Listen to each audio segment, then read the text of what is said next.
Belanjawan 2025 Malaysia menjadi cerminan kepada komitmen kerajaan ke arah pengukuhan fiskal secara beransur-ansur daripada paras hutang yang tinggi. Itu yang dinyatakan agensi penarafan kredit Fitch Ratings dalam satu penyataan semalam. Menurutnya, belanjawan itu mengunjurkan defisit 3.8% daripada keluaran dalam negara kasar KDNK pada 2025, tidak termasuk langkah-langkah dalam belanjawan baharu turun daripada anggaran 4.3% pada 2024. Malah katanya angka-angka ini selaras dengan andaian Fitch apabila pihaknya mengesahkan penarafan Malaysia pada BBB+, BBB+ dengan tinjauan stabil pada Jun 2024 dan bersedia dalam talian untuk mengulas lebih lanjut perkara ini. Bersama saya adalah Profesor Madya Dr. Aimi Zul Hazmi Abdul Rashid, merupakan penganalisis ekonomi UniKL Business School. Saya nak ucapkan terima kasih Prof kerana sudi meluangkan masa bersama kami.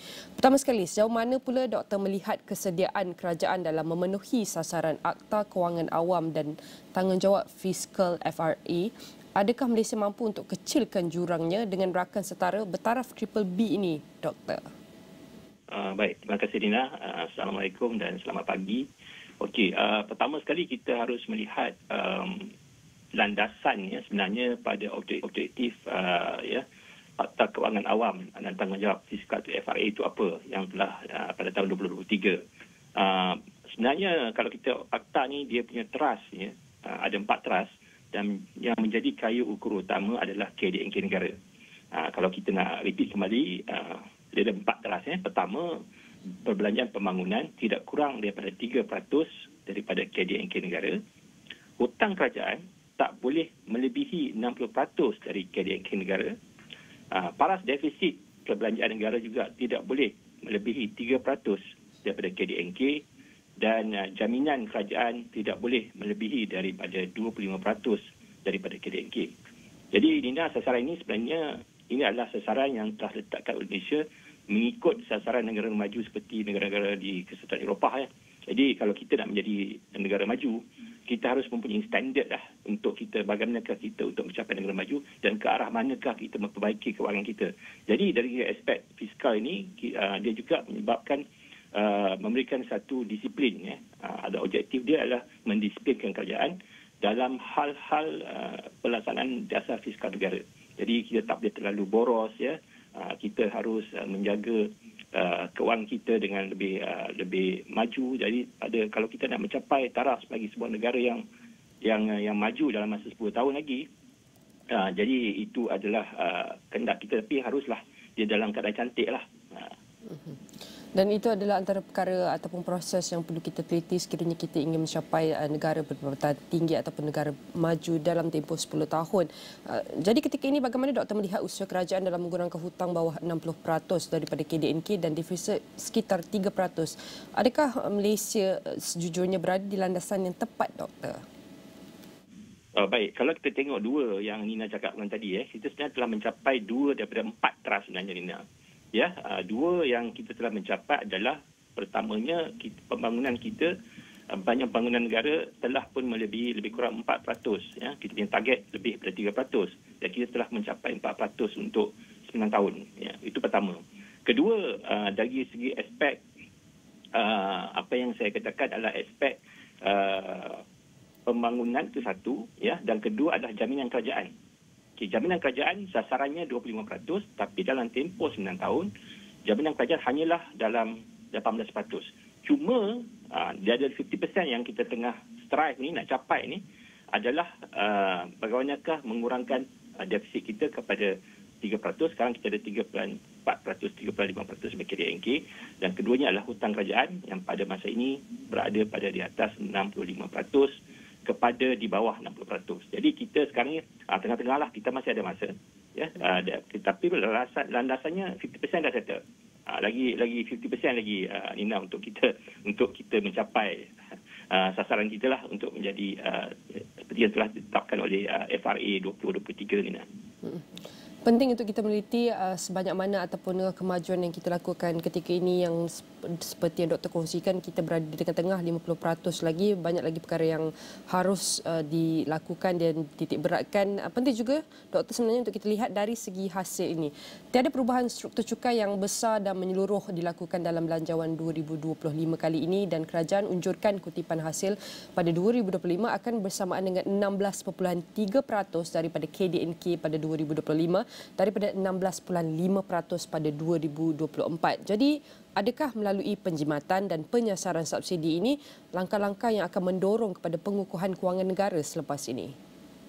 Baik, Dinan. Sememangnya kalau kita lihat dari segi aspek hasil ni, kerajaan peka kepada rakyat di bawah dan tidak mengubah struktur cukai, tidak menaikkan cukai begitu banyak, ya. Dan memperkenalkan cukai baru dan sebagainya. Tak ada pertambahan yang banyak, lebih kepada golongan, dikatakan golongan mahal kaya.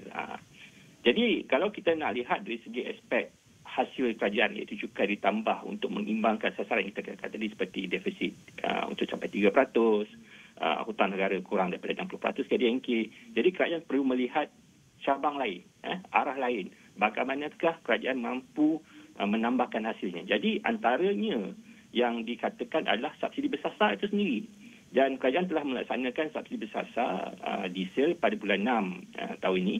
Dan dalam belanjawan negara yang baru-baru ini, Perdana Menteri telah pun mengatakan kerajaan akan melaksanakan pada pertengahan tahun depan subsidi bersasar untuk RON 95. Ini adalah satu aspek yang penting kerana subsidi bersasar ni adalah merupakan satu pengolahan kerana sudah lama kita menikmati subsidi secara pukal dan subsidi bahan api terutamanya merangkumi lebih daripada 50% dari keseluruhan subsidi negara. Dia pernah mencapai hingga 51 bilion. Kalau kita fikir 51 bilion, banyak benda yang kita boleh buat, ya.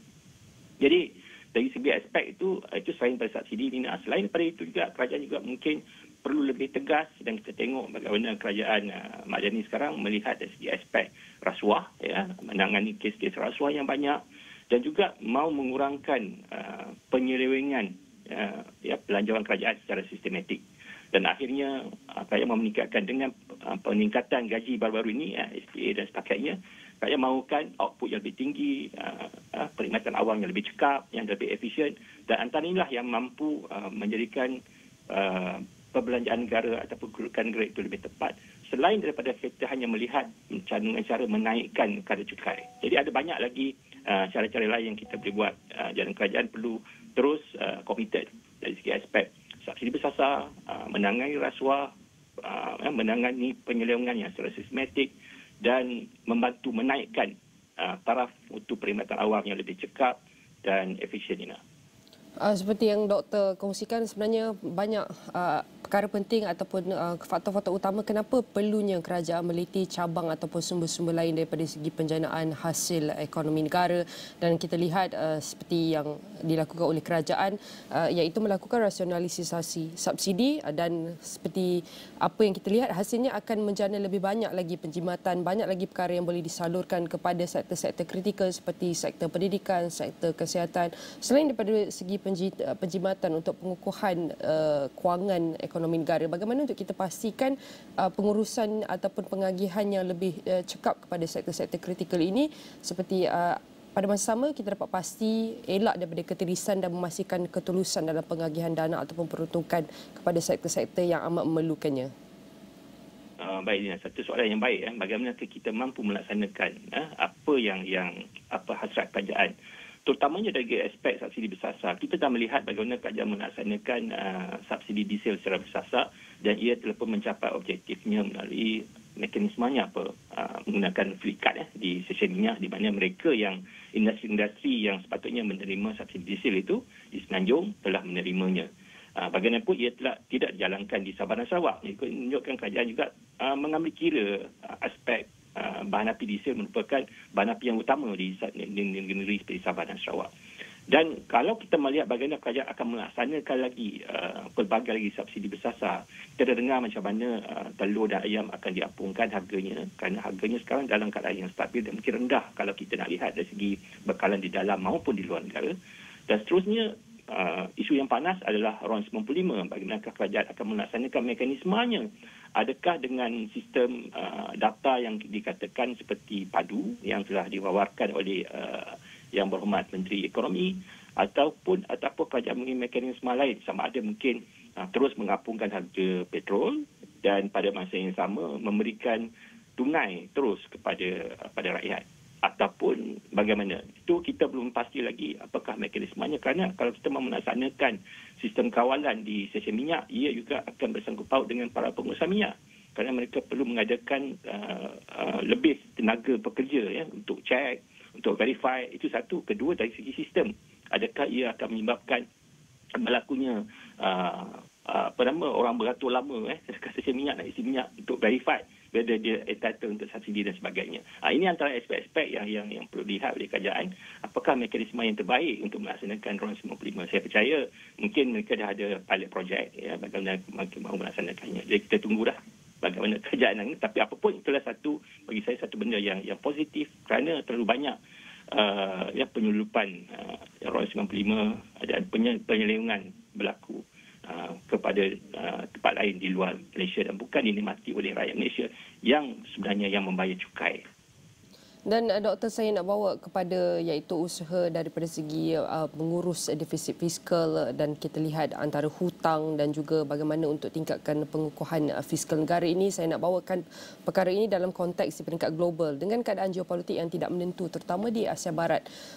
Secara realitinya, adakah wajar untuk Malaysia meletakkan kebergantungan yang tinggi kepada hasil petroleum? Berbakikan 2 minit, mungkin Doktor boleh ringkaskan?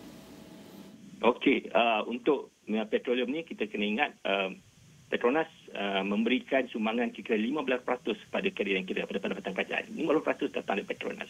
Jadi kita tak boleh terlalu bergantung, dan kita kena faham Petronas pun dia ada isu sekarang ni dengan Petro Sarawak, dan selagi ia belum diselesaikan, kita tak tahu berapakah pendapatan kerajaan secara langsung daripada Petronas pada tahun hadapan. Itu salah satu aspek. Kedua, dari segi geopolitik ini, kalau kita lihat memang harga minyak turun naik, tetapi sebenarnya geopolitik yang berlaku di Timur Tengah itu tidak terlalu memberi pengaruh kepada harga minyak. Mungkin sebabkan ada harga minyak sekarang ini tidak lagi didagangkan dalam US dollar waktu dalam realization oleh negara-negara BRICS, ataupun negara-negara BRICS yang lain seperti Rusia dan sebagainya meningkat pengeluaran apabila ada harga naik itu naik. Jadi dari aspek itu secara geopolitik lah kita mungkin tak selamanya bergantung kepada tenaga petroleum itu sendiri, dan kita harus sebagai ini satu struktur ekonomi yang bagus, mereka harus mempelbagaikan kita punya sumber pendapatan kerajaan dari segi cukai dan sebagainya, dari segi efficiency of organisation, termasuklah dalam segi aspek mengolahkan pendapatan minyak yang semakin berkurangan nanti. Dan sudah tentu kalau kita rangkumkan, masih banyak lagi perkara yang perlu dilakukan dan dikukuhkan apabila kita bercakap dalam konteks mengurus hutang, tangani defisit dan kukuhkan lagi iaitu defisit ekonomi negara ini. Banyak perkara yang kita perlu teliti kerana kita tidak mahu ataupun kita mahu elakkan ketirisan dan pastikan keterusan sepanjang perkara ataupun perancangan yang dilakukan oleh kerajaan dan kerjasama agensi-agensi termasuk pihak berkepentingan. Sekali lagi saya nak ucapkan terima kasih kepada tetamu kita, Profesor Madya Dr. Aimi Zulhazmi Abdul Rashid, merupakan penganalisis ekonomi UNI KL Economy Business School.